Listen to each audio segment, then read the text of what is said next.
Hey guys, Jaymo here. Thank you so much for clicking this video. If you enjoy the discussion, please remember to click like or subscribe. You might notice this episode is a bit different from what we've been doing for the past few seasons. As some of you know, I'm a public school teacher and a leader for my union. And so unfortunately, in the interest of work-life balance, I've had to scale back on the video production. So while you'll still see gameplay footage accompanying the discussion, it probably won't match one-to-one with what we're talking about. But we hope you still have a good time with the episode. We work really hard on the show, and every bit of support means a lot. So please enjoy. I don't know where my Genesis could be. I haven't seen my Super Nintendo since 2003. That's alright. I don't mind.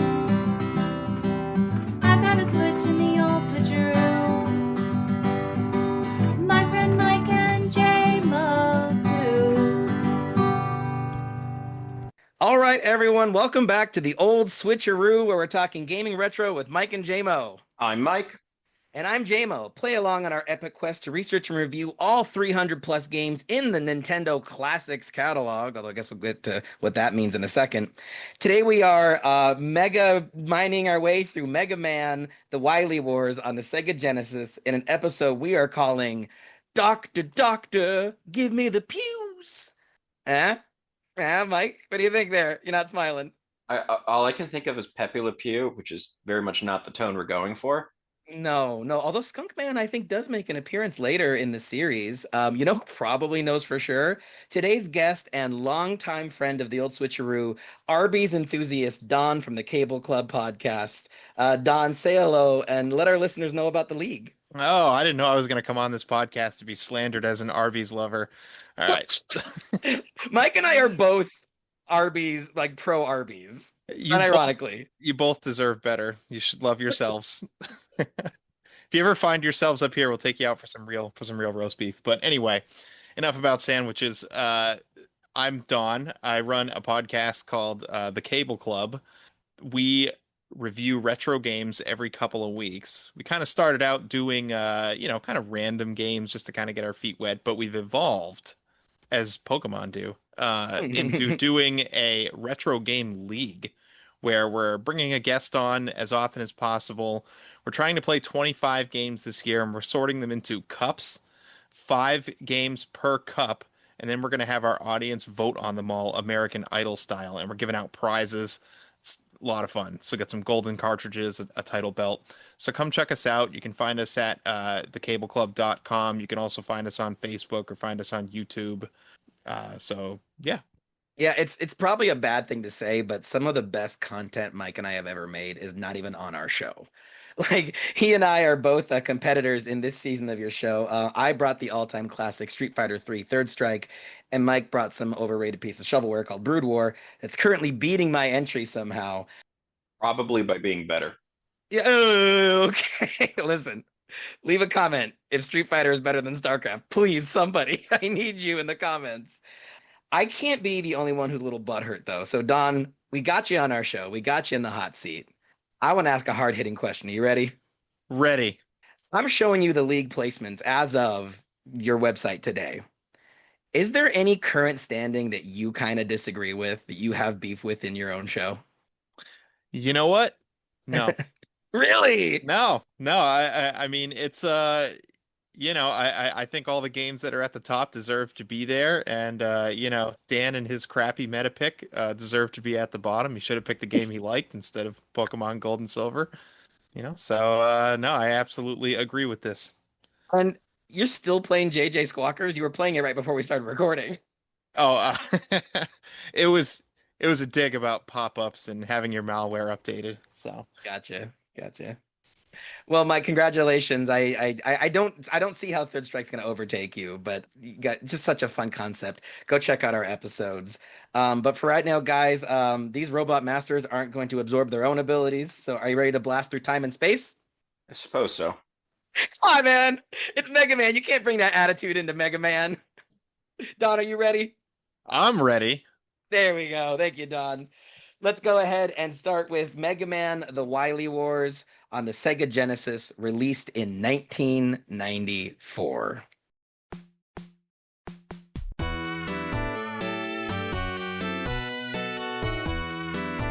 as described on Nintendo Classics, the first 3 games in the renowned Mega Man series compiled for the Genesis/Mega Drive. Beat all 3 games to unlock Wily Tower, where you can challenge a new boss. Guys, permission to break format. Yep. It's lame, right? That's such a lame description of what Mega Man is. I think Nintendo's still hurt about the console wars. But look, Don, do you see what you can see in the bottom right corner of the official description? Yep, I do. It's Look, Sega's kind of lazy, and I grew up a Sega kid. Look at the title screen on this to the left. First of all, Mega Man is 2 words. They didn't even bother. They didn't even bother. Yeah, they didn't even get it right. It's just Mega Man, It's just I don't know. I'm showing him the official description on Nintendo Classics, and it says that lame ass description was provided by Sega. So I think there's an underappreciated intern or something. It is true. Yeah, there's nothing inaccurate about it. So I'd like to read from the back of the European box art. I think it's a much better description. It says, "This time it's war. In the last few years, a titanic struggle for control of the planet has raged. Each time it has pitted Mega Man, a cybernetic champion of justice, against the villainous Dr. Wily and his renegade robots. Each time Mega Man has emerged victorious. Now, in a desperate attempt to change the past, Dr. Wily has used the time machine to slip back to the time of his first battles with Mega Man. There he plans to make sure that this time, Mega Man will be history." Am I the only one stoked that this compilation game has like a canonical reason to exist? No, actually, I read up on this week, and this is the first time learning of Wily's time machine, but he very much did it wrong. What do you mean? He just could have come up with a better plan than this. But this is also Sega being lazy again, right? They're like, they don't really have an excuse as to why Wily goes back in time, hasn't learned a thing, does the exact same plan every beat 3 times to lose again 3 times. This is Sega. Maybe he'll have a better attitude about it now. I don't know. I mean, if he's done the same bad plan 3 times in a row, I don't see why the time machine would expect any new changes. Like, I don't think that's on Sega. That's on Wily. Absolutely. Yep. So since we have the box art here, it was often people's first impressions. We have a kind of Saturday morning cartoon style with Mega Man front and center riding his flying dog Rush, and then looming in the background we've got Dr. Wily and kind of a various, shuffling of antagonists from this game. Mike, what do you think of this cover? I think it doesn't give to me an indication of these are all antagonists. This does feel more like what I would expect of as like the team that's going to go do something rather than one versus everyone. Yeah, they don't seem to be, I mean, except for maybe Iceman, who's doing like the the Phoenix right point right at Mega Man there. I mean, they all seem kind of like standing behind Mega Man, almost supportive, especially Wily, who's flashing what looks like a peace sign. Do you guys know why he's holding up 2 fingers like that? Maybe he's telling Cut Man to cut. Get him! As near as I can tell, this is supposed to be the V for victory sign, popularized in World War II, which would kind of make sense because Wily's older. So he would know this as V for victory. But yeah, and also, kind of cluttered. I kind of think there's a lot of blue on blue on blue going on. So like from a distance, it's kind of hard to read. But if you guys would humor me, Mega Man: The Wily Wars on the Sega Genesis is a compilation of the first 3 Mega Man games. So I don't think we'll ever get another chance to talk about the NES box art.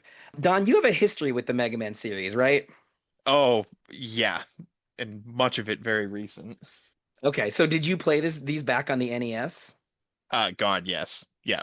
On the NES, on the PlayStation 2, later on the Legacy Collection, yeah. You're a Mega Man lifer. I'm so excited to have you today. So, have you ever shared your take on these boxes? Because for those who've never seen them, the first Mega Man box is really infamous because Mega Man himself looks more like a disheveled mall cop than a young robotic boy. I was going to say he looks much more like he's a not that great program in Tron. Yeah. Yes, Yeah. very especially with the grid in the background. So, the story of the first Mega Man cover is pretty well told at this point, but essentially the artist was given literally an afternoon to create this. Like Capcom America wanted a cover tomorrow. So some poor guy sat down. We don't really even know who they are, except that there is a signature on it, but no one seems to recognize the signature. So this is a real kind of Link to the Past. Mike, what was the name of that boy in Link to the Past that may or may not exist? You know what I'm talking about, Don? No. Chris something. Yeah, the Chris contest winner. Riri is screaming at her speakers right now. But so anyway, if anyone has a theory on who the artist for the original Mega Man cover is, leave a comment. What baffles me though is that the Mega Man 2 cover, Houlihan. despite yes, it's Chris Houlihan. There you go, Mike. Thank you. The Mega Man 2 cover had a full year of Mega Man being out and semi-popular, and yet it still mixes the mark, Don. What's weird about the Mega Man 2 box art? I mean, well, from Mega Man 1 to 2, he actually got a suit that fits. It's not baggy anymore, but he's still holding that gun. He's still holding a gun as if he doesn't have his like arm cannon. Look at Crash Man. Look at Crash Man back there, just like pelvic thrusting outwards with his little hands up. And Dr. Light, like in theory, Dr. Light's being held captive, but he looks very he's really grabbing Crash Man's leg. I mean, is he pointing at Mega Man like get him? Something's weird. You know, something's going on. That also looks like a foot injury because you can see the entire sole of his foot there. Yeah, it looks almost like like an MMA foot injury. Yeah. That and I think just the suit all being like one color, so it all kind of blends together. At first glance, Mega Man's profile there does not imply Mega Man to me. right. Yeah, his fist is kind of held at breast level. So there's a lot going on, you guys. This was done by a very renowned cover artist, Mark Erickson. He had never played the games before, but was specifically instructed by Capcom America to put the gun back in his hand. So it's like America's love for guns just ruins everything, including Mega Man box art. What's cooler than having a gun for a hand? I don't really understand. Having a gun in your hand. Yeah, I guess so. It's going to become a very different podcast. Well, so Mega Man was created by Akira Kitamura, who also directed the first two games in the series. The Wily Wars compilation was developed by Minakuchi Engineering. We will meet them again when we cover the Mega Man Game Boy games, also available on Nintendo Classics. Some trivia for you guys. Mega Man's design was heavily influenced by 1950s manga character Astro Boy, while Dr. Light and Dr. Wily were based on what two famous old men, Don? Any idea? No, no, actually. Dr. Light was based on Santa Claus, and Wiley was based on an evil version of Einstein. So, like, once you see it, you kind of can't unsee it. The iconic Robot Master boss characters were such a hit with fans after the first games that Capcom ran a contest for the second and third games in the series where people could actually submit their ideas for Mega Man bosses. So, Don, did you play these when you were younger? No, actually, I got into Mega Man probably around like junior high-ish age. Okay. So it's too old to have participated in these contests. They received 8,370 entries for the Mega Man 2 boss suggestion contest, but they received significantly more for Mega Man 3. Okay, so you ready? Price is Right rules. How many submissions do you think they received for Mega Man 3? Closest without going over. Mike, you go first because Don's our guest. And you said it was like 8,000 for two? They got for Mega Man 2 8,370. I love that. See, Mike's smart. He's doing the math up in his head. 46,509. More than eight. I feel like he Googled that. Mike, I don't want to accuse you of anything, but with a number that specific, you're gonna have to explain. Actually, let's make Don guess first, and then you can explain. One design. Okay. $1 Bob. He $1 Bobbed you, Mike. Actual number of suggestions received for Mega Man 3 was an estimated 50,000. Dang, Mike. How did you get that close? It had to be a lot more than the first number. I was hoping he busted. He almost did. He almost mega busted, if you will. So the Mega Man Wily Wars Genesis compilation was the first Mega Man game ever released on a non-Nintendo console, but after several delays, Game Players magazine reported that it was canceled due to graphical difficulties in development. Artist Kiji Inafune is quoted as saying that debugging the Genesis collection was an absolute nightmare and that he couldn't believe they made it out of there alive.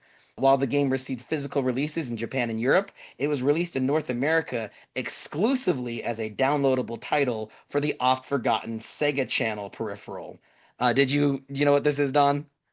Yeah, actually, so about 2 years ago, I went to a retro game con and I noticed someone had a Wily Wars cartridge at their booth. Of course, it was bootlegged, but I ended up buying it and it ends up working, but it was at that time I learned it was never released in North America. But I recall as a kid hopping down to this local movie rental store called the Movie Gallery, Nice. and they must have had one of these guys plugged in because I played the first couple levels of the first game in 16-bit on a Sega Genesis controller. I just never was reunited with that experience until a couple years ago. Wow, that's wild. So now I'm familiar with it. So we're also noticing this trend, and our friend Defunct Games can back us up on this. There were some weird advertisements back in the day. The Sega Channel had a macabre series of magazine ads in which a young boy is holding Rudolph hostage, and the magazine ad is the ransom note threatening to kill Rudolph if Santa doesn't get the kid's Sega Channel, which is unnerving. But when you read the rest of the ad, your parents have to call to get Sega Channel's subscriptions. Santa can't leave Sega Channel. So Rudolph's done for. I don't know, Mike. Are you feeling these? It's bad hostage taking because you're demand or bad ransom demands, really, because you're demanding something that can be cut off after you've returned the hostage. Like there's a reason that everyone always asks for like unmarked, unsequenced bills and not a check. Right, because if they get Sega Channel and then Santa goes to the cops, Sega Channel pulls the plug. Now you don't have the Sega Channel no more. And so the other ad says your tombstone will read game over, which is I don't even know how that makes me want to play Sega. Like, but so the advertisement at the end alludes back to death with the statement, "You'll get old, Sega Channel won't." Which is accurate because I think the Sega Channel lasted for about 5 months. It was not a successful online service at all. I think it was a product of the time. Everybody wanted to be the cool kid, and that meant kidnapping Rudolph. I mean, Sega's first ever video game tournament was at the newly shuttered Alcatraz. Shut up. No, it wasn't. Yeah, no, really, it's called Rock the Rock. I am looking Look this this up up. later. Yeah. That is intense. Where is the movie about that? I want that movie. Wasn't Sean Connery in it? Wrong, The Rock. So And they, not that. they brought a bunch of kids out there, right, to this closed down jail to play video games. I say I'm pretty sure that's the right rock. You had to be extreme. Pretty metal. Pretty metal. All right, so before we get into the joy pros and joy cons of Wily Wars, what's each of our histories with Mega Man and how far did we make it through this collection? So, Mike, can we start with you? Sure. So I think we've already covered my introduction to Mega Man, which is Oh, no, Captain N. not Captain N. This has ended up being a very Captain N heavy season for us. You're loving it. You're loving it. Yeah, so like that is definitely my introduction to Mega Man. And I guess a little bit of probably indirect exposure that I don't remember happening when I was in Tennessee. And I went and listened to this intentionally for this, which is that there is a Mega Man themed band from Tennessee called the Protomen, That is awesome. Excellent. which when I was streaming, Riri pointed this out to me. And it was like, you're going to talk about them? Like, I don't remember hearing this. It's like, and she's like, I must have made you listen to them at some point. I'm like, I don't remember this. But like their first album is like a concept album with a whole story to it. Well, we got to reach out and give him a shout out. That's amazing. So you heard of the music, did you? But you never played it. No. Okay. And so going into it for this, I feel like I went through and gave each of the bosses, or doesn't even feel like I'm saying I gave each of the bosses a try, but start following each of those paths to select a boss, since it's that whole you can do these in any order kind of thing. Of which I beat a grand total of one boss over 3 games. Ooh, Ooh, you had a hard time with this one. Yeah. Okay, well, we'll get to it. We'll get to it. Don, you encountered these as a teenager, like bought them at a used store, or was it like an emulation thing? How did you play Mega Man back in the day? I mean, I did not play it on the NES until later because my friend had a copy of Mega Man 2 and that was his favorite. That was my first time playing Mega Man 2. It was my favorite for a long time. Actually, it's Steve, who is my co-host, who really kind of got me into it. And then later on, I ended up with the Mega Man collection for the PlayStation 2, which has Mega Man 1 through 8 on there. Played all those, beat all those. There's unlockables. You can actually unlock the Mega Man Power Battle game, which is like an arcade style game. You guys might have covered it. I don't know if it's on the Switcheroo. No, it's a fighting game. I've played it. There's actually a chance that the Mega Man Anniversary Collection comes to the GameCube emulation for Switch too. If we can get Wily Wars, I don't see why we couldn't get this. So, sorry, but please continue. Yeah, and then Mega Man has been a franchise that has spun off into several different avenues of experimentation, if you will. So I played Mega Man Legends back in the day. Then I played a game for the Game Boy Advance called Mega Man Battle Network. And that was like a link battle kind of situation. I made some of my best friends in life beating the crap out of each other at this game. In middle school. So Mega Man quickly became kind of, I think, my favorite video game character for a very long time. So yeah, he's near and dear to my heart. He's Blue Bomber, and I think I like him much more than Capcom does. Wow, that's awesome. And you guys have an episode on Battle Network, do you not? We do, we do. It's a Yeah. very cable clubby game. Surely there was also Mega Man Soccer. Yes. Yeah. No, there isn't. Oh, is that your Zelda too? We don't talk about Mega Man Soccer. Yikes, Mega Man Soccer. So, my introduction to the Mega Man series was that my brother borrowed a floppy disk with Mega Man 4 for the PC and DOS. And he played the entire Mega Man 4 game via keyboard and actually beat it and kind of taught me how to play Mega Man. So I thought that was, always really impressive as a kid. When you're a very little kid and your older brother, are you the oldest, Don? Yes. Yep. Okay. So you're the one blowing them away with your video game skills. Yes. Yep. Absolutely. Especially Mega Man. Oh yeah, that's awesome. So, what do we want to consider beating this game? Like, because since it's a compilation, all three games in the compilation and the bonus hidden fourth game have credit sequences. I would like to consider beating this game, beating one and only one boss. You have to beat every boss and the Wily levels with just the Buster. Okay. You can't use those weaknesses. You can't. Can you use rewind and save states? Absolutely not. I feel like my guess is telling me I don't get to play the sound effect. Okay, so Don, It's okay. Don, It's okay. You beat it. You beat it your way. I don't want to now. Now it feels cheap. But you know what? I'm gonna play it for myself because just to see if I could, just to see if I still had the juice, you know what I mean? I just beat Mega Man 1 with no rewind and no save states. I beat Mega Man 1 as a complete honest man. So yes, I NintenDON'T. Nintendo. Family Computer. And Don, I believe you also beat the Wily Wars. I beat the entire Wily Wars. Sent him back to the future. That's awesome. You NintenDON'T. Nintendo. Family Computer. And you didn't cheat? Not at all. Dang, done. You didn't have the most time to prepare for this. Like we agreed to do this episode a couple weeks ago, so I am impressed. I I also had a vacation that I was not playing video games on, so I really kind of scrunched it in there. Nice. Well, so will you lead us on a discussion of the joy pros and joy cons of the Wily Wars? What do you like about it? Let's do the joy pros first. Yeah, I think the first thing that I hope stands out to everybody are the visuals.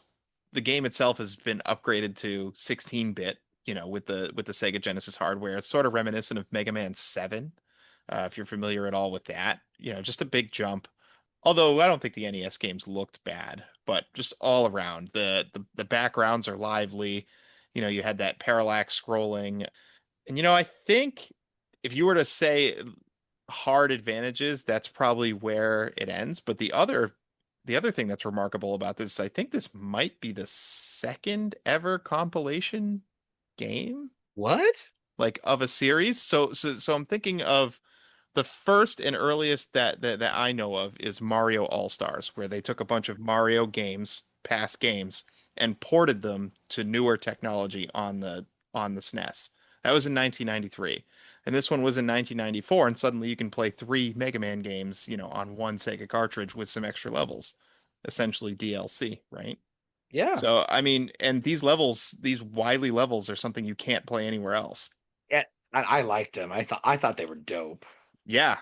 So I feel like some people look at the visuals and they prefer the classic 8-bit NES look. But I think that the Genesis glow up is really nice. Like you said, it's like detailed. There's little nice effects like the water kind of wavering in the background. And even some of the more backgrounds that feel a little overly simple. In my head, I'm still imagining the NES version. So any kind of improvement makes me feel like it looks really good. Mike, did you like how this game looked? I think it did, for me, it didn't stand out. Okay. Not in the way like a Sonic would. Yeah, I think there wasn't as much visually that stuck with me of what I saw. I just think the robot designs are really fun. Like I think they're round and they're kind of toy-like and soft looking, but also kind of intimidating. The one thing that there is a lot of different designs to enemies on there. It did have a sense of variety to it. Yeah, and they're like themed to where you are. Like there's the robot monkeys and the jungle level and the fish and the bubble man level. It's kind of like I've always struggled between who has a better robot design, Mega Man or Sonic. But I feel like I know what Don thinks. I mean, both are pretty good, but you have to give it to Mega Man, right? Do you? Yeah, yeah. So Eggman's got or he's really Dr. Robotnik in my book, but And Pluto's not a planet. No, Pluto is a yeah, planet. Pluto's a dog. exactly. He has Metal Sonic, right? And I feel like that's his coolest robot. That's true. But look at Shadow Man. Shadow Man's awesome. Look at Proto Man. He's awesome. Yellow Devil scares me. I think his name scares me more than everything else. He's this he appears in Smash Brothers. Mike, so you didn't get to this kind of yellow looking sub boss on the screen? I didn't, but I saw him in some format at least. I did watch speedruns of this initially to see, am I missing something here? And then I saw what they did, and then I'm like, I'm not going to attempt anything here. There was too much else later. I was like, that's not happening, but I did see him. He's brutal in the first game. Yeah, I'm also kind of annoying in he reappears in, is it 2 or 3? 3, he appears again. But he's, for those who haven't seen it before, he's this really iconic kind of Terminator, liquid metal kind of enemy who flies across the screen one chunk of his body at a time, one blob at a time, and his body assembles on each side of the screen, attacks, and you have to avoid his attacks, but more difficultly, you have to avoid the blobs of his body as they pass by you to form. It feels, kind of really powerful when you sort of imagine it like kind of as a kid. Apparently, that battle on the NES is somewhat key for a lot of people, realizing that on the NES it's that when you're hitting like a boss or something, the shot hits and then there's like a period where the boss can't take damage again. Yep. Yeah. And that on the NES you can pause and let that time clear and then unpause and you can beat bosses much easier. This technique is called pause buffering. Yeah, and I discovered that that's a thing, and then it was like, oh, please let. And apparently they fixed that for the Genesis version, and They I'm sure was did. greatly disappointed because I'm like, oh, I might have a shot because I did see other bosses, I just could only ever beat one of them. I assume speedrunners pause buffer like hell. On the NES version, I've never actually seen a Wily Wars speed run. I couldn't find any. So the only speedruns I saw were the NES because I could have dug deeper, but at least like Games Done Quick has done all the Mega Man games plenty of times, but it's always the NES versions. Interesting. I mean, heck, I watched a race of the first one. Well, that's cool. Yeah, 4 people all going through it, and one person ends up like 4 minutes behind because they soft locked on a trick and had to restart. Oh, Was it the Airman trick where they try to go back through the gate? No, it was somewhere where they had to jump through. They got stuck in like rock basically to get one of the weapons. I love old speed runs like that where like the jank is kind of part of the charm. and there's like these little tricks and pitfalls that can make or break a run. I like the levels in Mega Man 1, 2, 3, and I guess Wily Tower. I mean, I kind of feel fondly about a lot of things throughout the series, and it's cool to see the series get better and better. Like the Mega Man 1 level design, kind of basic, but Mega Man 2 level design, you start to get a lot more cool visuals, like this iconic Airman level with like these who are these giant faces, Don? Because it's not Dr. Wily. Dr. Wily is a fellow bald boy like me. Who are these faces? Oh, I These- don't know that they have a name. It's like some kind of, I assumed it was some kind of Japanese lord devil. Like there's like all kinds of weird things mixed Oh, in there. Like there's dragons and other things like that. It's definitely heavily inspired, right? definitely. I now that you mentioned kind of like the is Kabuki mask, is that the right phrase? I feel like that's the wrong phrase. Yeah. Yeah. Yep. No, it's the right phrase. Okay. But I just, for some reason, to me, this screenshot of this level, I just associate with retro gaming. Like I see this and my brain goes, "That's retro gaming. That's NES. That's what video games look like. They're fun and kind of imaginative." I really dig. I think a level that stood out to me amongst all four games in the compilation is Snake Man's, because the whole level is comprised of giant snakes. You're walking on their hide, I think, for most of the time. And when you fight the mini boss, the ground is undulating because the snake is moving its belly.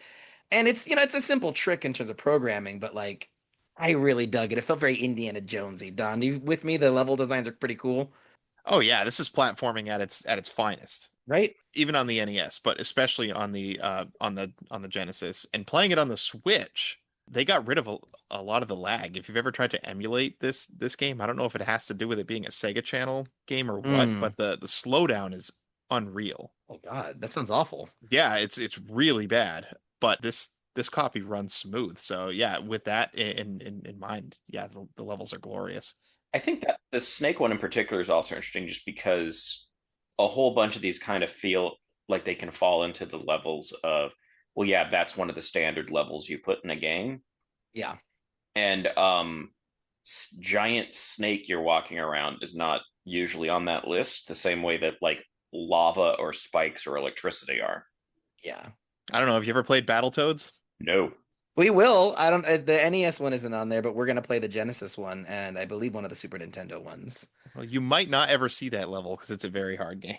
Oh, I'll see it. I'll rewind the hell out of that bad boy. I'll see it. I may not be playing it, but I'll see it. So other things, I dug the traps, all the little Wily traps. Like a couple of the games in the series do this thing where you're standing on a platform that's following a rail. And, you think of a rail, you think of point A to point B, but no, this is a really illogical path that's zigzagging up and down the wall. And, you need to be patient and go through all the unnecessary turns in order to get close enough to clear the jump while also fighting off enemies. I love knowing in advance where the platform was going to move because then I could kind of coordinate that with my combat strategy. And it's just like, I think that the Mega Man series does that well, where it gives you two factors to consider in any given encounter. And it's just enough to feel engaging, but simple enough to feel surmountable. So I don't know. I dig all the little Mega Man challenges. Mike, Mega Man levels, no bueno. Uh, Not really. Eh. Here's something that's beautifully crafted, and I think is underappreciated in the era of tutorials that we live in now. Mm, Mega Man levels, all of them, have some kind of gimmick somewhere. Like we're looking at Shadow. I think this is Shadow Man's level, it is. where the screen goes dark. You can't see anything except little stars, but you can't see what to walk on. Sometimes there's pitfalls. Mega Man introduces you to concepts like this constantly as you play, but it'll give it to you in a controlled environment first, so you know what you're looking out for, and then it will challenge you. And that's just the game teaching you how to play better. And that's something the entire series, even the X series later on, is really good about doing. It's a masterclass.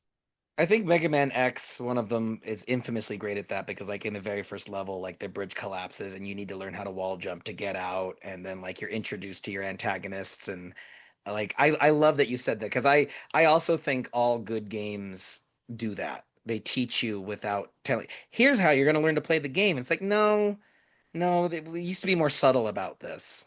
But it also gives you license too. Like it doesn't give you a hard and fast way to do it. In some of these games, you have like the rush items that let you, you have like a rush jet, you have like a rush spring that lets you jump higher. You got like little platforms that you can summon, but you don't usually, I say usually because Mega Man 2 is awful, usually have to use them if you're good enough to platform. Or you can just decide, you know what, I've done this 1,000 times, like I have, and just skate over it with the rush jet this time and skip it. And that's what I like about the gadgets. Is that first of all, the gadgets get cooler and cooler as the series goes on. In Mega Man 1, you just get this little magnet beam, which I think we could all agree is probably the worst one. It creates this little platform, but they disappear really quickly, and there's no indication of when they're going to disappear. So I found the platforming challenges with the magnet beam very difficult. Don, you made a face like I used the magnet beam wrong, though. You did. I did? Definitely item 3 in the second game, the one that like climbs the wall. That one's definitely the worst. It's pointless. Maybe Rush Marine might be worse than that one. Oh, but it's so cute. It is cool, but they don't use it ever.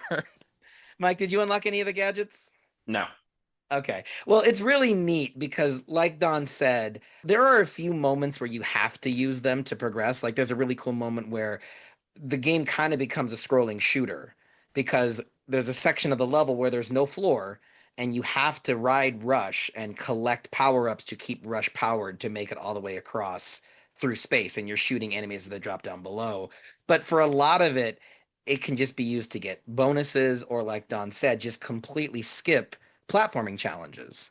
Like, these games are really infamous for the puzzles where blocks will appear and disappear, and you need to learn the pattern of the disappearing blocks to time your jumps right, or get on Rush's back. He'll fly you up and you skip the whole thing.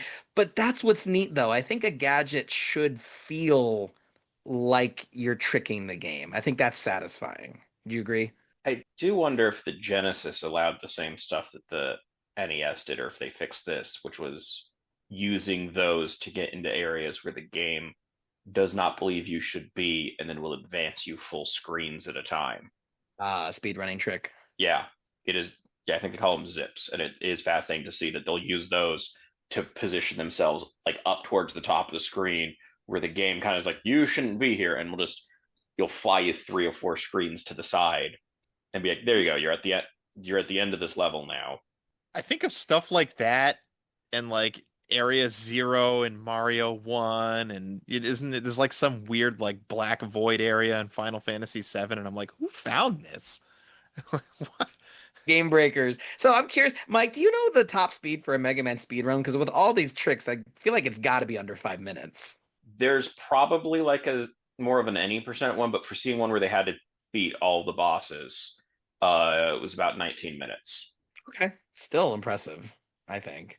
But yeah, I mean, just how cute is Rush? I just love the idea of like, hey, these items? What if the items were cute? And they were the best boy and they were your puppy. And like, ever since I saw it as the Saturday morning cartoon series of him flying around on Rush, I was like, that's dope. Did you guys watch Mega Man Super Fighting Robot? Yeah, definitely. Mega Man. You know, did. and that was I knew that before I knew playing the games. So to me, that's what Mega Man looked like. Maybe the most hype TV show intro of all time. Like, it's up there. Sat AM Sonic's pretty good too. And Sad AM X-Men. Ooh, we should do a Discord poll. That'd be fun. Mike, I appreciate you not going straight here, but I am curious because I've only seen one Captain N Mega Man episode, and it wasn't focused on him. So, what do you expect from the character going in based on Captain N? Honestly, it didn't give me too much in the way of expectations on that, because he is sort of beyond, or the stuff with him mostly just deals with he's robot-ish and kind of has a whole Pinocchio thing going at points of wants to be a real boy kind of stuff. Oh, But oh What no. happened on Captain N? This is also the one that turned like Simon Belmont into like a surfer dude. Oh yeah. Okay. So you didn't have much in the way of the characters going into it. or at least not in the way to lead into gameplay. Right. God, he's so ripped in the show. Yeah, Mega Man. More like, wait, hold on. I was going to say more like Mega Boy, but that doesn't work. No, it's the other way around. That's, We're gonna go to Mega Man, more like Muscle Man. Is Yeah, that a better joke for you? thank you. puts the man in Mega Man for sure in the There we show. go. Yeah, Rush is almost struggling to hold up all that muscle. That's hilarious. So speaking of the Rush items, there was originally going to be a Rush drill that would let you break through the architecture. It was scrapped from the game before development was finished, but this vehicle does make an appearance in what Capcom game, Don? Marvel versus Capcom 2 at the very least, but I'm sure the first one too. I love this attack. So satisfying to just like drill like Apocalypse from X-Men versus Street Fighter into your opponent. So hype. Just the worst designed drill. What do you mean? See, if it's designed to drill through things, the rest of the vehicle has to be smaller than the drill. Right, because it has to carry the debris up the I Yeah, don't know like what you call it. and everything else has to fit through the hole that the drill is making. Right. What if the drill is so powerful, Mike, that it's splitting and spreading the earth into a cone pattern? Is that a thing? No. Dang it. Thought I was onto something there. So we keep talking about this Captain N Mega Man. I gotta ask you, Mike, how have you avoided Mega Man in popular culture until now? And that's your impression of him. I would contend that encountering him in Captain N was encountering him in popular culture. Popular culture. Right, but it was a very long time ago. Yeah. I mean, a huge part of this very much is as my gaming background is a lot more PC, and certainly I'm not drawn to platformers in particular. I'm like more in the realm of strategy and other things like that. And so platformers were in there, but they weren't like a heavily sought out thing for me. Yeah. So we kind of been dancing around it, but I think we got to get to the bosses of the series because I think this is where Mega Man really cooks. I love, first of all, that you can select what level you want to go to next and what order you want to fight these robot masters, they're called. And the fact that each robot master has a weakness and is super damaged by the weapon of the other boss, I think that's so fun. And I remember as a kid when my older brother was playing this on the 90s in the PC, and he showed me how quickly you can defeat a boss with the right weapon. It felt like magic. I don't know, Don. Are you with me that the boss weakness system is really cool? Look, if you're not beating him with the Buster, you're not playing. Do you really do that? Yes, first of all, but no, I know exactly what you're saying. It does feel really cool to use the weaknesses. All Buster runs? That's so neat, getting all the different weapons and the flying scissors and the exploding bombs and the rolling bubbles. Like, ah, Look, when you play video games with Steve, you just feel so inadequate unless you play it the exact way he plays it. So you just, you just want to show him you're good. So that guy is damn good at Smash Brothers. I can attest to that. You guys all were. I I got really lucky in our fighting game tournament that it was two Capcom games and one Smash Brothers game because I barely made it out alive after that Smash Brothers Melee Fest. But so one of my favorite boss moments in the Wily Wars is defeating Gutsman, who's the super strong boss in Mega Man 1, and then in Mega Man 2, it's like Wily has taken his shell, the destroyed robot, and he has repurposed it into a giant tank, right? Like, is there a lore behind this, Don, that you know? Like, I feel like I'm getting a good read on it. officially, I don't know, but the internet theory is that Dr. Wily is in a love affair with Gutsman because this isn't Shut the up. time we'll see Gutsman and his likeness. There are in 4, 5, and 6, there are either bosses or there's like rows and rows of Gutsman that are being made, and it's just like it's always Gutsman for some reason. So Gutsman and Wily are shipped in Or in other words, he's up in them guts. internet No, culture. Mike, Yeah, Mike, you can't. You have to cut that, Mike. That was too far. like some Holy crap, I just said that. you like some Oh my guts, God. some guts butts. Butts, man. Done. Keep it classy. Mike, keep it classy. Mega Man 2's boss, the final boss, super fun, right? It's Wily. Well, it seems like it's this invincible alien, and you're like, what takes this thing down? And then it turns out it's like the bubble beam, if I remember right. Is that right, Don? Yeah, I think it's called bubble lead. Bubble lead. Yeah. Like the lead bubble, but yeah, it's like the worst weapon to fight him with too, because it pops out of your gun and immediately falls to the ground. So you really kind of have to get up in his face. Yeah, but it's revealed when you defeat it that it's actually Dr. Wily controlling a hologram, kind of Wizard of Oz kind of style. I thought that was funny. So, okay, so since you already made it weird with this whole Gutsman Wily theory, is there any tension between Wily and Mega Man? The way he just begs at the end of every game for forgiveness. I was just like, is this a healthy relationship? So as I've played through the compilations over the years, there are certain points in the series that increase your frustration levels so bad. And in Mega Man 7, the end Wily fight is so monstrous, and you're gonna die like 50 times the first time you play it. But at the end of it, you're furious, and 7 games later, Mega Man's furious. So as Wily is begging for forgiveness this time, Mega Man puts his Mega Buster up to Wily's head and is charging it up to fire it. And it's interrupted by like the explosion of the castle or something like that.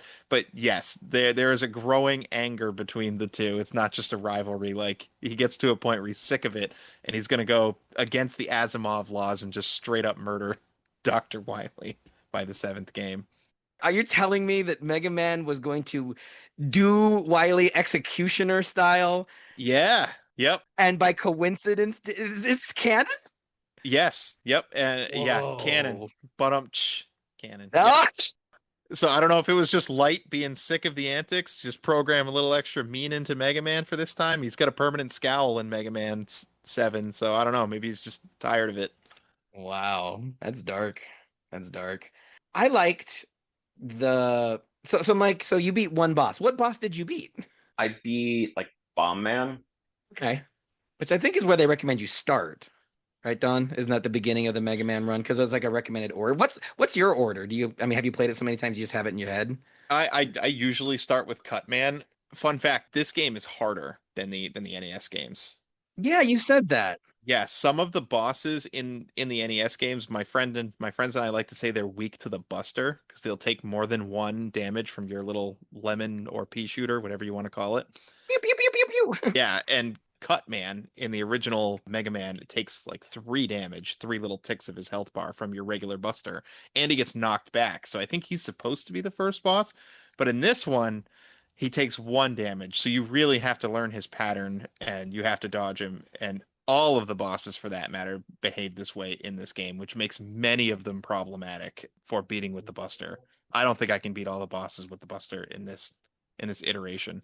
I'd gone back to Cutman after. It's like, okay, I beat a boss. I got a weapon. Maybe that'll help. And I went back. It's like, nope, this does not help me at all. And then the bomb's a pretty terrible weapon too.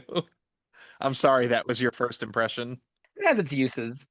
I always felt really clever though when like I would be in a level and I'm like, okay, there's an enemy down there, and I don't want to jump down there and get hit by it. I'll drop the bomb down into their little chamber and it'll blow up. Like I'm a cheap date, Don. It's just like I feel smart. I use the weapons, I use the items. Well, I think that that's a good a time as any to try the old Switcheroo's very first role-playing game. No idea how this is gonna go, but we're gonna do a quick mini game minute in which we pay tribute to the bosses of the Mega Man series in a role-playing game that we're going to call Super Fighting Robots. So the way that this works is that I have made a card for every robot master from Mega Man 1, 2, and 3. Megadon and Micah Man are going to be doing battle on Needleman's. Is this Needleman's pirate ship? Remember that, right? Does he have a pirate ship? Which one's the pirate ship level? Yep, it's totally Needleman. Okay, so Mike and Don will be role-playing combat on Needleman's pirate ship. They're out in the high seas. The waves are high. The wind is blowing. And they are going to start with an opening hand of 4 robot masters. And then they are going to do battle by declaring how they would attack each other using the powers or the movement abilities of the robot whose power that they've absorbed, just like you can do in the Mega Man games. Boys, you can combine cards in any way you'd like. So you can use 2 cards at once or use all 4 at once, but once a card is used, it is used for good, and you only draw 1 card per turn, and you'll go back and forth until a winner is declared. And so they'll roll 20-sided die to see how successful they are in their attempted attacks. So any questions before we begin, guys? How is victory determined here? Victory is determined by the storyteller, which is me. It's a role-playing game. But I will do my best to be as impartial as possible. I will not hold Mike's dirty Excite Bike 64 win against him this time around. Don't forget, StarCraft's winning the league so far. On Saying. Mike. Mike just got a huge advantage in this battle. Okay, so they will now pick 4 cards at random to form their opening hand. And then Don, let us know which cards you are using in your attack. And then we will let Mike draw up to 5, and then he will counterattack. And we'll go back and forth like that until a winner is declared. So Don, draw your first 4 cards and tell us which ones you're going to use to attack Micah Man. All right, so I'm drawing my first 4 cards. Should I tell you who I got? Yeah, well, just tell us which ones you're using. I don't think we need to know your whole hand. Okay. So, I'm looking at the weaknesses here. I'm thinking about the bosses that are in play and what's the most unlikely weakness because they're vague. And I'm gonna go with I need a tank to start out. So I'm going with Gutsman. I'm throwing Gutsman out there. All right, so you take the power of Gutsman. You now have the ability to throw heavy objects, and your steps can cause tremors. So how are you using your super strength to attack Mike? Oh, we got to jump and cause a tremor first. You got to do some CC first. All right, Don leaps into the air and slams his body down onto the deck of the pirate ship. Roll a d20, Don, and tell me how strong your stomp just was. It was a 6. A 6. So Don stomps his big Gutsman foot, and he doesn't really even break a board in front of him. It kind of just jostles it loose. But Mike, you're pretty intimidated. Your turn, Mike. You got your first attack? Or action? Doesn't have to be an attack. Yeah, so I guess I'll use Quickman's Boomerang. Okay, so Don has just stomped his foot, and you are going to launch a flurry of boomerangs. Where are you going to shoot him? Directly at him? Sure. All right, roll d20, Mike.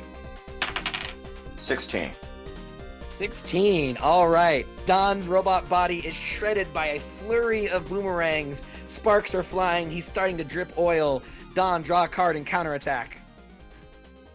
All right, we're putting out the Hyper Bomb from Hardman. And you are using that to do what? Although I think that's isn't that Bomb Man's power? I think Hardman's the hard knuckle. Hard knuckle. Yeah. All right, we're hard knuckling him. Okay, so as the boomerangs are cutting around your body, you point your fist directly at Mike. And I fire off a nat 20. No, you didn't. I did. Are you serious? Absolutely serious. All right. Now, Mike, Quickman, your movement power is rapid leaping, so let's do a d20 roll to see how quickly you can try to jump out of the way of this giant fist as it's flying through the air, about to slam into your torso. Roll a d20, Mike. 20. No! Are you serious? Yep. Dice games with Dawn. He holds it up to the camera as if he couldn't have just... Or indeed as though you'd see it. You could have pointed your camera down. I'm just saying. All right. It's a furiously fast punch that completely shatters the back end of the pirate ship from the sonic boom. But Quickman, so quick, actually got ahead of the fist right before the sound barrier was broken. So, Mike, you are now directly in Don's face. Draw a card and do your counterattack. All right. For my last attack, he was dripping oil, right? He was indeed dripping oil. I'm going to use Fireman's Firestorm. Oh, Firestorm, the attack that surrounds your body with flame. So being that you are right up in his face, you don't need to roll to see if you hit. There's no way he could possibly dodge the fire right in his face, especially since Hardman moves slowly. So Mike, roll a d20 to see just how hot this fire gets. 10. 10. Okay, still enough to start igniting the wires. Don, you're sparking from your eyes. Your body starts to convulse. You need to do a counterattack to survive. Draw a card and tell me what you're going to do. And remember, you can combine any cards you'd like. All right, well, we're going to have to cool off here and counter with Iceman here. Ice Slashers. Ice Slashers. And where are you aiming your ice powers? Center mass. Oh, at him? Yes, yep. All right, so you're face to face. You aim your Ice Slasher power directly at his torso. Roll a d20 and tell me how cold it's going to get. 15. 15. Okay, you both start to freeze in place from the sheer cold. You are no longer about to explode, but your bolts are getting kind of rickety. Mike, you see a vulnerability. Draw a card and attack. I guess I'll use Crashman's Crash Bomber. Oh my god, the explosive weapon. Wait, I can slide around. You can slide. Okay, so Don, roll to slide. Mike, roll to aim the Crash Bomber. Give me your numbers, boys.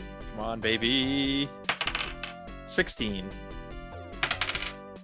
That's not great. 2. That's what I like to hear. So Mike starts to shoot the Crash Bomber, but his still kind of slow moving, and there's a layer of frost over his weapon he did not realize. The Crash Bomber gets lodged into the end of his own cannon, and Don uses his sliding ability to slide away from the explosion. Don slides across the deck as Mike gets an explosion directly to the face. I think we gotta call that. I think that's Don's win. I gotta say, it was a good battle though. I got excited. I don't know. I had fun. So that is the first round of Super Fighting Robots. If you want to play along, I'll put the links to the Google Slides in your Discord here. So join the www.theoldswitcheroo Discord, and you know, it's just kind of a game of imagination. But that's getting back to Wily Wars. That's what I loved about the series, is that it just captures my imagination. You want Mega Man's absorbed power. The idea to defeat a fantastical enemy and get their fantastical power and use it on your adventure, that is so hype. That is so Pokemon learning the weaknesses. That is so Kirby, but better. Don, you're with me, right? Yes, yeah. And even better, when you finally do reach the Wily Tower stage, you get to pick your loadout of all these items that you've acquired over the last 3 games to tackle these levels with. So each and every level you go into, and I think there's something like 7 once you get through the final Wily levels, you get to pick a new loadout of weapons as well as the items from the previous games.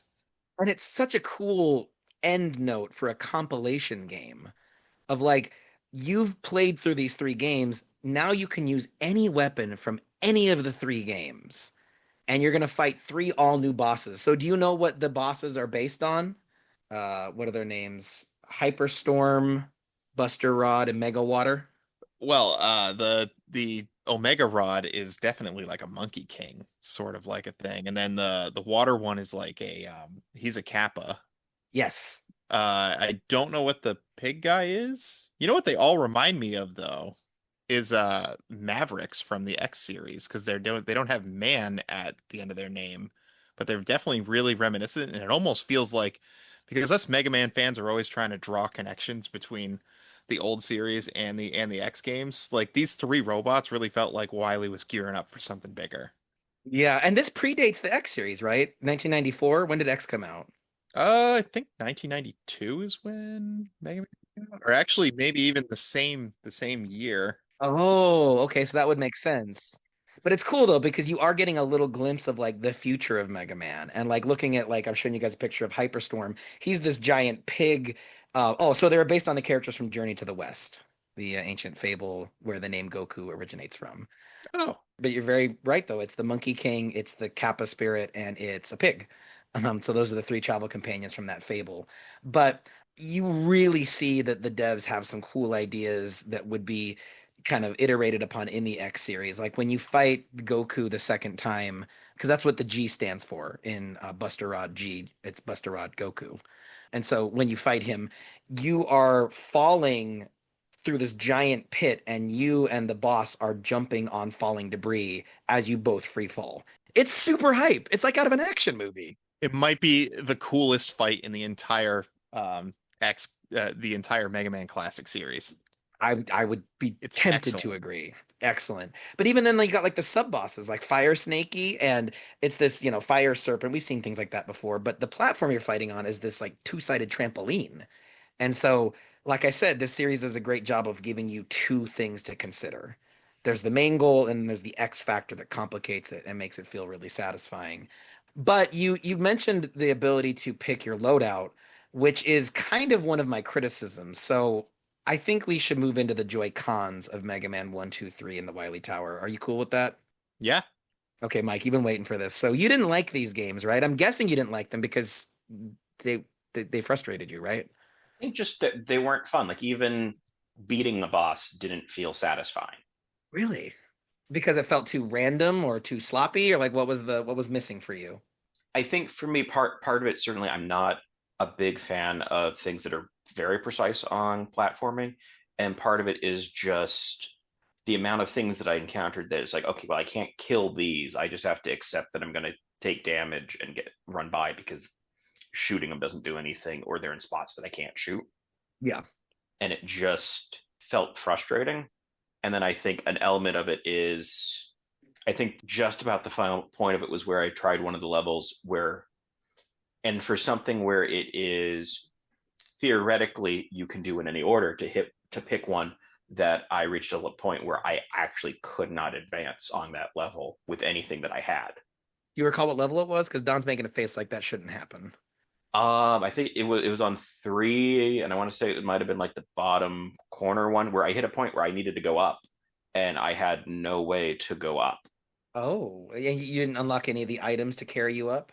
No, no, and because it, like, I went all the way back to the start of that level and back again, and couldn't find anywhere I was supposed to go. And for one that's set up of pick wherever you want to go, it feels like there shouldn't be hard dead ends like that. There really isn't though. I think this was a this I think this might have been a Mike error because But in my co-host defense, I also encountered a level where I was like, when do I unlock the rush coil? But I wonder if I actually had it unlocked and didn't realize. Do you start the game with rush coil? yes. Oh, okay. So I think Mike and I were set up to not realize that because in the other games you unlock the items, but you're telling me at the very beginning you can summon the dog to do the spring jump. Yes. In Mega Man 3. See, I didn't realize that. So I also hit a dead end and I just played more until eventually I started unlocking rush stuff and I guess I didn't realize I always had it. Yeah, I'm wondering if I have to go back and double check if I missed that, or if the manual didn't have that because it was one game specific. They will do it to you on the Wily levels, but that's after you've beaten all the robots and have gotten all the items. Mega Man 1 gets a bad rap because the magnet beam is something you actually have to either backtrack for or know you had to have beaten Gutsman first. And if you don't do that, then you will get stuck and you have to go back to that level and basically start over. So in Mega Man 2, you can't miss the items. They're a reward for beating certain bosses, which is kind of nice. That being said, I think Mega Man 2 is the worst classic Mega Man NES game. And there's your hot take for this show because most people think it's the best. But Mega Man 2 does this thing to you a lot where you need a particular item. I think it's like 8 times. You need a particular item or ability to pass an obstacle. And if you run out of power, you have to just game over and start over again because every time you die, you go back into the level with the same amount of power that you died with. So Jaymo is showing a screenshot right now of the worst boss in the whole series. It's like a lock picking type of boss. It's really bad. It's really bad. So I think you get like 7 or 8 shots with the crash bomb. That's the exploding sticky grenade for those who haven't played. Right. And it blows up walls, but also is the only thing that blows up these little I'll call them turrets on the wall. And the way you beat the boss is you have to blow up all the turrets. And you have to find a way to navigate around the room so that you use precisely the exact amount of crash bombs. And if you screw one up, which happens not just from blowing up a wall you're not supposed to, sometimes you just straight up miss with it. If you do that one time, now you have to game over and you have to restart the entire level again. And it's worse than he's even saying because one of the shots you have to aim it at a part of the level where it will destroy a gun turret and a wall. If you just go 1-to-1 and have perfect aim, you'll run out. You have to double dip. And that's just like, man, as Riri said, old games are hard, but like that's mean. My biggest beef with the items and the weapons is that, like you said, when you die, you don't come back with new ammunition. You get your health refilled, but if you need a specific item to advance, you can dead end yourself and have to restart your run. The game is generous, I think, with healers and ammunition and checkpoints, but it's frustrating to have to restart. Especially because sometimes you build up lives. If this happens to you and you have 9 lives, well, you just have to go off yourself 9 times then. Yeah. Yeah, this is fun. And I did quickly check the manual. In the manual, it says you have to find them. It doesn't say you start with them, with the items. I wonder if that was something they changed because like they realized that people were getting stuck, and so they just we'll just give it to them to start, but they forgot to tell the instruction manual writer. That's how it was in the original Mega Man 3. You did start with the Rush Coil too. So I don't know. Probably just Sega being Sega. My guess is that because they were writing the manual to cover all 3 games, they wrote it as these are all the items in across the 3 games that you can find and use, not saying in the third one you start with these. Well, so like Don mentioned, you unlock this fourth game, Wily Tower, where you get to choose any weapon from the whole series. And another quality of life improvement in that extra bonus game is that the item select and the weapon select is all one page. And it has these little visual icons for what weapon it is. So if you have that on the cartridge, why are you making me use the inferior weapon select in Mega Man 1, Mega Man 2, and 3, where I actually need to page over? There's a next button. It's so annoying, especially since I also wish you could like one button change items instead of going into the pause screen. Like I wish there was a button to cycle through. I don't know how difficult that is programming wise. Maybe this is just simpler, but I don't know. I feel bad that they had a problem debugging this game, but I was just like, man, I would love the Wily Wars weapon select throughout the whole Wily Wars compilation. Are you feeling me, Don? It was a very strange choice because my understanding is this game was built from the ground up.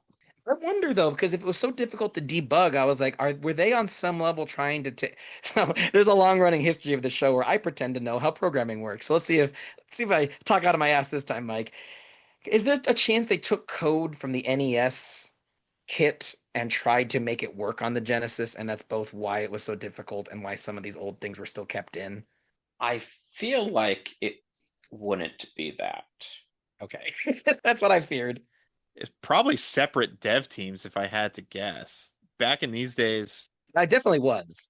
yeah, I'm trying to think of another game series that's kind of like this, where they'll like design something and separate teams are assigned to different levels. And like in that level, you might have an item that you find and it's wicked useful in that level. And then as you travel through the game, you never use that item again. And that's generally occurs because one team was making a set of levels and other teams weren't talking to each other and making different ones. I feel like that may have been what's going on here. I wonder how much is them just having the like you need to create a game that replicates this other game and kind of having to figure out how to do that without knowing without actually having like this is the programming logic going on. And so you get into a situation at that point where you're having bugs because you're trying to get anything that doesn't behave the way the original does falls into that category if that's what you've determined as the correct behavior. I can see that. I can see that being really frustrating. Almost frustrating, like the movement. Like I felt like Mega Man was kind of sticky. Like I felt like I tried to get him to move, and he kind of like there was like a split second delay of me pressing and him moving, and then like kind of hard to figure out like where I'm gonna actually fall off of a platform, like where his little feet stop. I don't know, Mike, are you with me? Like Mega Man, the way he moves and the way he like, there's no acceleration to his movement like Mario. Mario builds up speed. Mega Man's just one speed the whole time. Did that strike you as odd? That didn't, but I do think this may be, if not the most frustrating period, definitely in the running as far as like some of the ice levels and the way he moved on ice. He slides around. Sliding is the bane of your existence, as we learned on the pirate ship back in our minigame minute. So yeah, I mean those are kind of my big complaints. Those are my Joy Cons. You guys have anything else to get off your chest about the Wily Wars? I think it's just there is something about the movement, something different. And it could just be me being a longtime veteran of the NES games, but like you can like inch your way forward and you can kind of feel out where you are. Because one thing this game asks of you a lot is to jump up to another platform that's directly over you. And if you aren't in the exact right pixel perfect spot, you're just gonna bonk your head and fall to your death. Probably. We're looking at Heat Man's level. It's the worst. Uh, with the disappearing blocks that occur at random intervals. This puzzle is awful because so many of these random block puzzles are rhythmic. But this one, for some reason, is not. and it wasn't in the NES game. Another reason Mega Man 2 is the worst of the classic Mega Man games. But why they did this, I'll never understand. So this is just there's some things about it that I think are inferior to the NES games. However, I do think that this may be the definitive way to play Mega Man 1 and 3. I do think both of those versions of the game were better than their NES counterparts. Really? So I was gonna ask you to kind of do a segment all by your lonesome because Mike and I haven't done this, but Mega Man 1 through 3 are available on the Switch via the Mega Man Legacy Collection, which you've played through, and it's essentially the NES titles. So it's I think $20 on Nintendo eShop. But price aside, if you're gonna play Mega Man 1 through 3, Don, would you recommend the Wily Wars via Nintendo Classics, or would you recommend the Legacy Collection? I think you kind of have to do both. Really? So the Legacy Collection is great because you get 4, 5, and 6. And if you're familiar with those titles on the original hardware, those games chug because they were really pushing the max in terms of what that system was capable of. And you'll just get lag spikes throughout. But because the Legacy Collection is better optimized, you don't get that. You get to actually play the game without having to live through that. So yeah, I do think the Legacy Collection is worth playing. But so is Wily Wars because you won't find the Wily levels anywhere else. Kind of have to do that. That's a good point. Each one kind of offers something different. Mike, any other Joy Cons before we move on to our verdict for the day? I don't think so. I think mine start off at a very base level on this. Wait, how did you guys feel about the music? Are you guys at all familiar with Mega Man music? Oh, How good. awesome it is? Incredible. Da, da, da, da, da, da, da, da, da, da, da, da. Iconic. I'm so glad you stopped us. Don, take us home with this music discussion. Why is it so good? I don't know. It always has been. I mean, it's just banger after banger in the Mega Man franchise. It's some of the best music in video game history, in my opinion. Yeah. The Genesis sound chip, however, is kind of a mixed bag. Okay, it's better than the NES one. For this application, I don't know that it is. Really? See, like, all these sound chips back in the day had all their little quirks, and you had two different kinds of artists who composed music for these. Ones that tried to shoehorn something that wasn't music native to that system onto it, right? So I think of like Michael Jackson's Moonwalker game on the Sega Genesis. Michael! Woo! And that's kind of what this feels like. The Genesis sound chip was not designed to play these awesome chip tunes, but the NES was, and the composer knew it, and they leaned into it. And the music, a lot of people feel like it peaks in the second game, but honestly, if you play the other games, it gets better and better. But this game, some of the songs still sound okay on the Genesis chip, but that like weird funky twang that chip is known for really sets a different mood, I think, for a lot of this game. I still liked it. Having not played the NES ones extensively, I didn't notice anything weird about it. I was like, these tunes are really awesome. I love the music when you select which boss you want to take on. It's like do do do do. No, hold on, what is it? Hold on, I just had it in my head. It's actually different for each game slightly. It is, yes. Oh, da da da da. Da, da, da, da, da. That's it. That's the one. Thank you. I don't know why I was brain farting so hard, but it's just so hype. You're like, let's go get Heat Man. Come on, take him down. And I don't know where to fit this in, but I want to let you guys into my heart, okay? I have a little secret. For some reason, some part of me, some weird little corner of me, freaking loves the shutter rooms before each boss. I don't know what it is about reaching those shutters and they go da, da, da, da, da, da, da, and you step in and you can take a beat and there's never any enemies in there and you can kind of be like, okay, let's get ready. I don't know. Am I crazy? Are the shutter rooms kind of cool? The little intermission room? Except the first game. The first game always threw you a little obstacle in there. Yeah, didn't like that. But it's like take a breath, organize yourself, look at your weapons, see if you think you have the weakness if you're not familiar with it, right? Kind of go in there loaded and ready. It kind of also builds tension though. It's like, it's like the waiting room at a hospital. You're like, oh God, let's do this. I don't know. Well, guys, I think then that covers it. We've covered the Joy Pros, the Joy Cons, and every bit in between. So I believe it's time to declare today's game as either a NintenDO or a NintenDON'T. Don, as our guest, will you start with you? Oh, this is a Nintendo 64. Nintendo Ultra 64. I'm recommending it all the way up the ladder. It's a must play. Looks so even though there's other options, you got to try Wily Wars You got to beat Wily Wars. without cheating, Buster only. Don't start a Mega Man game if you're not going to finish it, okay? Just don't.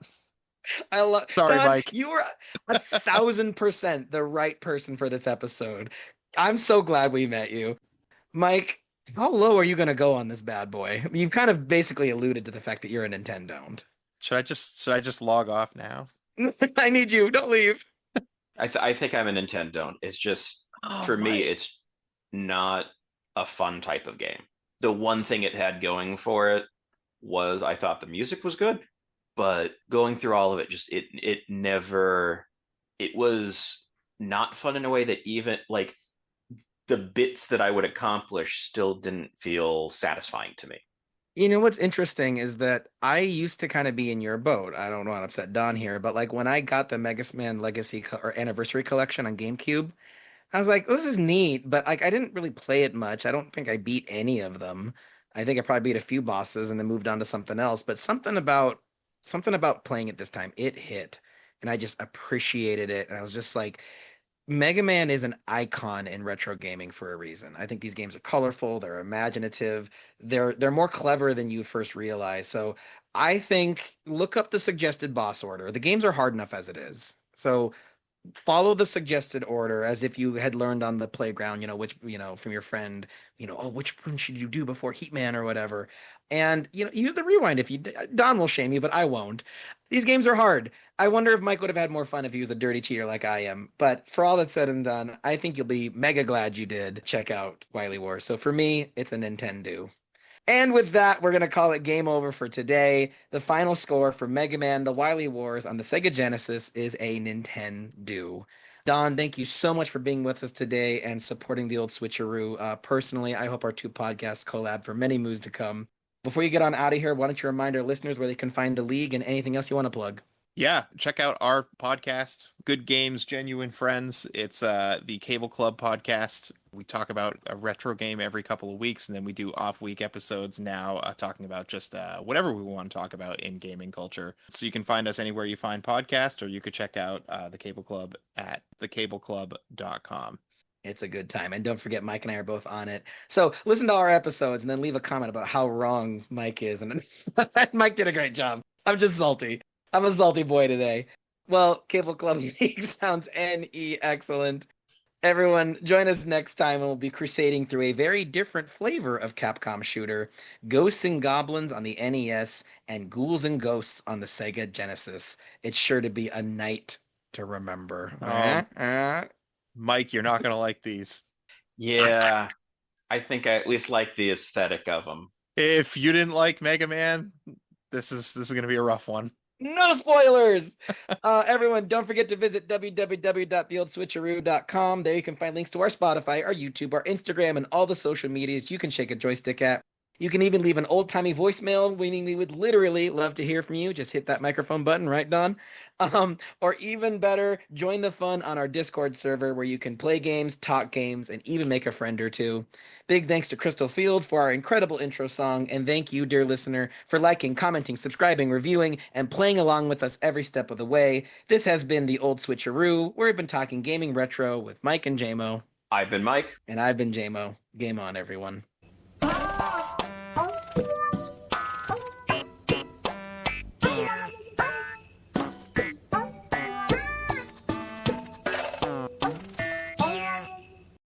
Don, you said you played D&D before? Yes. You say that like you've done it a lot. I've only done it a couple times, and I'm not usually the favorite player. Why is that? I like to fight. Oh, like you like to argue with people? No, I just like to fight in D&D. Like I enjoy the combat, and I don't so much enjoy the role-playing aspect of it. Well, this will be perfect then. I usually DM'd, honestly. Mike, I remember you haven't played much, but I know we played a couple of times back in the day. Dungeons and Dragons like twice before I was asked to not return. Didn't really happen, did it? It's okay, Mike. We're in the same club. It's okay. Well, this will make for quite the shit show. Just real quick, when I played White Wolf, it's like a vampire werewolf kind of D&D thing. Oh, yeah, Supposed I to know be it. more story driven.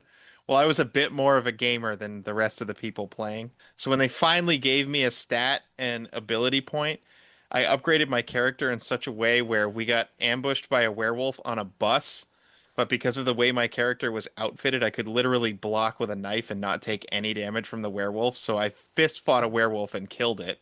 And then I asked if I could skin it, and then I was asked not to come back.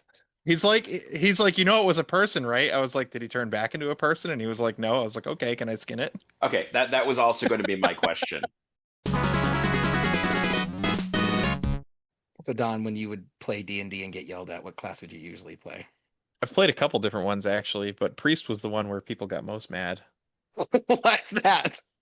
I cut more towards the mind powers of the priest, so things like hold person and making people tell the truth and stuff like that. It really made the DM angry because I was constantly improving those skills and doing that stuff because I got sick of getting dead-ended by characters.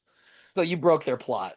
I also broke other players' plots too. Some other players were being really secretive about things that I felt were important, so I would like make them tell the truth, and then apparently that was akin to, I guess, mental rape, and it's a big taboo. Whoa! So I'm not Okay. supposed to do that. So I got ousted for that. So You actually get kicked out of the gaming group? look, we had a person that was really secretive and fighting homeless people every chance they got, and I just wanted to know what the deal was, and they wouldn't tell us. And I was like, well, I'm sick of you starting fights with homeless people, so You know what? we're doing this now. I'm on Saint Don's side here. Yeah. Oh, did we lose him? I think we might have lost him. I scared him away already, Mike. And to see me cut out, there was a pop-up. I was clicking away something else, and the pop-up got me. Ah, what are you getting pop-ups on your computer for in 2025, Don? Playing JJ Squawkers.